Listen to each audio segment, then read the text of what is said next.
ඔන්න අද අපි ආවා දෙනියායට. අද අපි නවතින්නේ සිංහරාජ Rainforest Echolodge එකේ. කොළඹ ඉඳලා එනවා නම් කිලෝමීටර් 199ක පමණ දුර ප්‍රමාණයක් එන්න ඕනේ. ඉතින් මේ ගමනට ග්‍රවුන්ඩ් ක්ලියරන්ස් එක වැඩි, ටිකක් උස වාහනයක යනවා නම් ගොඩාක් හොඳයි.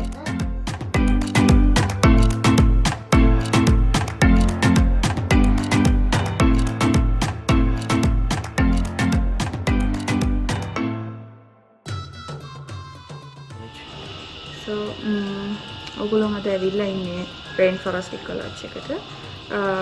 අපේ හොටෙල් එක කාමර 20කින් තමයි සමන්විත තියෙන්නේ. ඒ හැම එකක්ම කන්ටේනර් බොක්සස් වල තමයි හදලා තියෙන්නේ. විශේෂත්වයක් තියෙන්නේ හැම එකක්ම ඉකෝ ෆ්‍රෙන්ඩ්ලි විදිහට පරිසරයට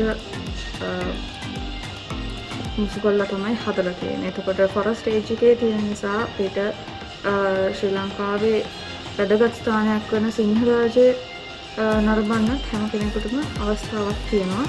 තමන්ගේ කාමරේ ඉඳලාම. ඒ වගේ විශේෂ අවස්ථාවක් තමයි ඔයගොල්ලෝ හැමෝටම Rainforest Echolodge ආයතනයෙන් අපි ඔයගොල්ලන්ට දීලා තියෙන්නේ. මේ තියෙන්නේ හොටෙල් එකේ ලොබි එක.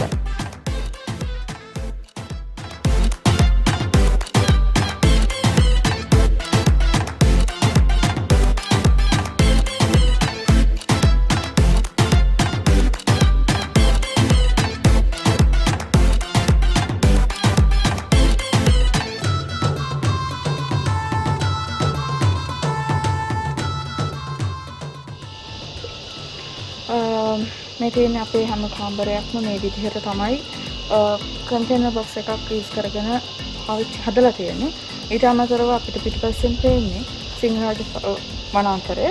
ඉතින් අපේ මෙහි විශේෂයෙන්ම විශේෂත්වය වෙන්නේ අපිට ශ්‍රී ලංකාවට ආවේනික කුරුල්ලෝ විශේෂ ගොඩක් මේ අපේ පරිසරය තුල බලා ගැනීම හැකියාව තියෙනවා. එන්න අපි බලමු මෙයාලගේ රූම් අරේන්ජ්මන්ට් එක කොහොමද කියලා.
ඉතින් මේ හැම රූම් එකකටම සෙපරේට් බැල්කනි එකකුත් තියෙනවා.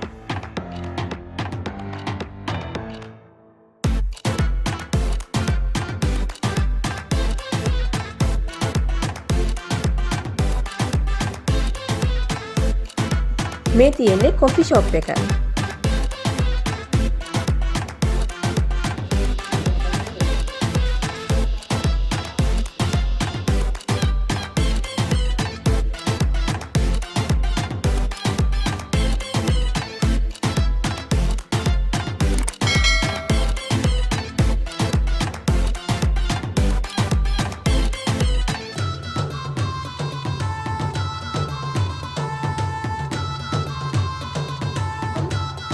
ඒ වගේම මෙහෙ ස්පා එකකුත් තියෙනවා.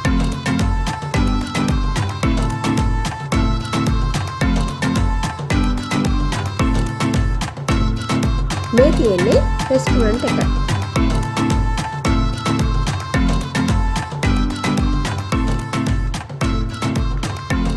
බුටික් රිසෝට් කන්සෙප්ට් එකට යන මේ ලොජ් එකේ අලාකට් මෙනු එකක් තියෙනවා. අපිට කැමති විදිහට ඉන්ටර්නැෂනල් ලෝකල් මෙනියුස් සිලෙක්ට් කරගන්න පුළුවන්.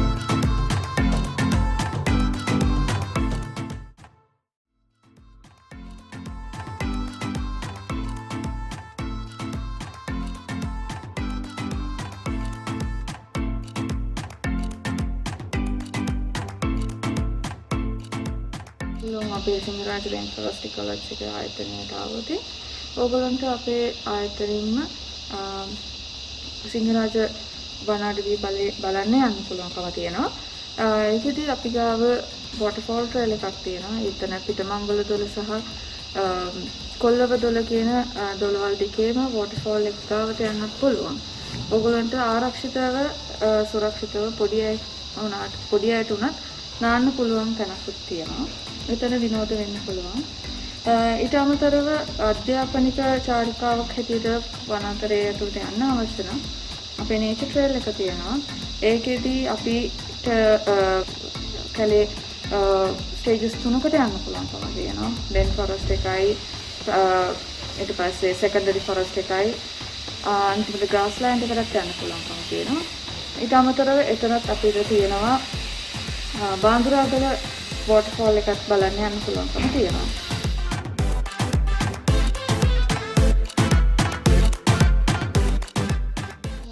මෙතන තියෙන අපේ ප්ලාන්ටේෂන් එක. අපි ප්ලාන්ටේෂන් එක ආරම්භ කරලා තියෙන 1957 දී. එදා ඉඳන් අද වෙනකම් අපි මේ ප්ලාන්ටේෂන් එකෙන් තේ ලබා ගන්නවා. මේ තේ සම්පූර්ණයෙන්ම යන්නේ මතුරට ප්ලාන්ටේෂන් කියන ආයතනයට. මේ ප්ලාන්ටේෂන් එකේ විශේෂත්වය වෙන්නේ 1957 දී ඇටමගෙන් ප්ලාන්ට් කරපු ප්ලාන්ටේෂන් එකක් නිසා.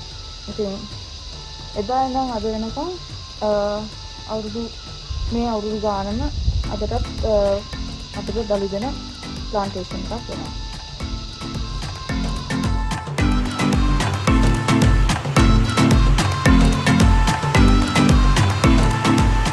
ඉතින් ඔයාලත් ඇවිල්ලා මේ සුන්දර පරිසරය විඳින්න.